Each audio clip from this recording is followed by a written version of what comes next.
Dear friends, ഉപ്പ ജോലിക്ക് പോകാൻ ഇറങ്ങിയപ്പോൾ മുറ്റം പുല്ലുകളും ചെടികളും ആകെ കാട് മൂടിക്കിടക്കുകയാണ്. മകളെ വിളിച്ചിട്ട് പറഞ്ഞു, മോളെ, വൈകുന്നേരം ഞാൻ വരുമ്പോഴേക്ക് ഈ മുറ്റം എല്ലാ ചെടികളും വെട്ടി ഒതുക്കി പുല്ലുകളെല്ലാം പറിച്ച് നല്ല വൃത്തിയാക്കി കഴിഞ്ഞാൽ നിനക്ക് 500 രൂപ തരാം. മകൾ ഉത്സാഹവതിയായി ആ മുറ്റത്തിൻ്റെ ജോലി ഏറ്റെടുത്തു. ക്ലീനിങ് കർമ്മമൊക്കെ കഴിഞ്ഞിട്ടുണ്ടാകുമെന്ന ഒരു പ്രത്യാശയിൽ വൈകുന്നേരം മടങ്ങി വന്ന വാപ്പ കണ്ടത് ആ മുറ്റത്തിൻ്റെ 3-4 കോണുകളിൽ പുല്ലുകൾ ഇനിയും ബാക്കിയാണ്. മുറ്റമാകെ ഒരു ഡിസോർഡറായി കിടക്കുന്നുണ്ട്. എന്നാൽ ഒരു ഭാഗത്ത് നന്നായി വൃത്തിയായി ചെടികളൊക്കെ കട്ട് ചെയ്ത് പുല്ലുകളൊക്കെ പറിച്ച് ക്ലീൻ ചെയ്തിട്ടുണ്ട്.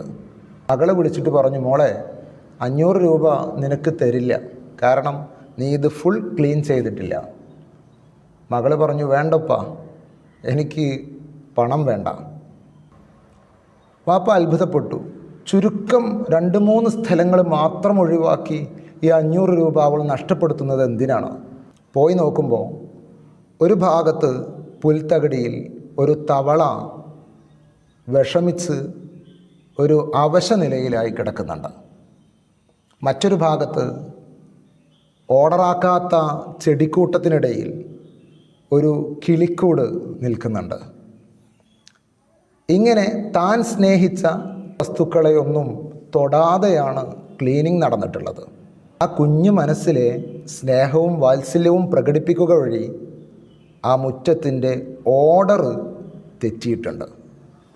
ഈ സ്നേഹമെന്ന് പറയുന്നത് അങ്ങനെയാണ്. അത് ഉണ്ടാകുന്നിടത്ത് ചിലപ്പോൾ ഓർഡറുകളൊക്കെ ഇല്ലാതായി പോകും, ഡിസോർഡറാകും.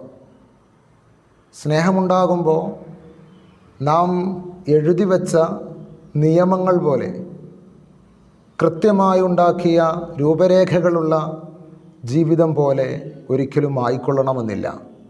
ചില വ്യത്യാസങ്ങളൊക്കെ ഉണ്ടാകും. സ്നേഹം അങ്ങനെയാണ്.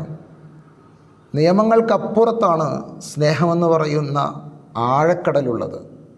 ഹബീബായ മുത്തുനബി സല്ലല്ലാഹു അലൈഹി വസല്ലം തങ്ങൾ പറയുന്നുണ്ടല്ലോ, ഇർഹമു മൻ ഫിൽ അർദ് ഇർഹമുക്കും മൻ ഫിസ് സമാ. ഭൂനിവാസികൾക്ക് നിങ്ങൾ കരുണ ചെയ്യുക, ഇർഹമുക്കും മൻ ഫിസ് സമാ, ആകാശത്തിനധിപൻ നിങ്ങൾക്ക് കാരുണ്യം ചെയ്യും. ലാ യർഹം ലാ യുർഹം, മറ്റുള്ളവരോട് കരുണ ചെയ്യാത്തവന് ദൈവികമായ കാരുണ്യം ലഭിക്കുകയില്ല. നാം ഒരാൾക്കും കരുണ ചെയ്യാതെ, ആരെയും സംരക്ഷിക്കാതെ, ആരോടും വാത്സല്യം കാണിക്കാതെ, സ്നേഹം കാണിക്കാതെ ദൈവത്തിൻ്റെ കാരുണ്യത്തിന് വേണ്ടി പ്രാർത്ഥിച്ചിട്ട് കാര്യമില്ല, ലഭിക്കുകയില്ല. ഇർഹമു മൻ ഫിൽ അർദ് ഇർഹമുക്കും മൻ ഫിസ് സമാ. ആകാശത്തിൻ്റെ അധിപൻ്റെ കാരുണ്യം ലഭിക്കണമെങ്കിൽ ഭൂമിയിലുള്ളവർക്ക് നിങ്ങൾ കാരുണ്യം ചെയ്യണം. അള്ളാഹു നമ്മെ കരുണയുള്ളവരാക്കി വളർത്തുമാറാവട്ടെ. ആമീൻ. അസ്സലാമു അലൈക്കും.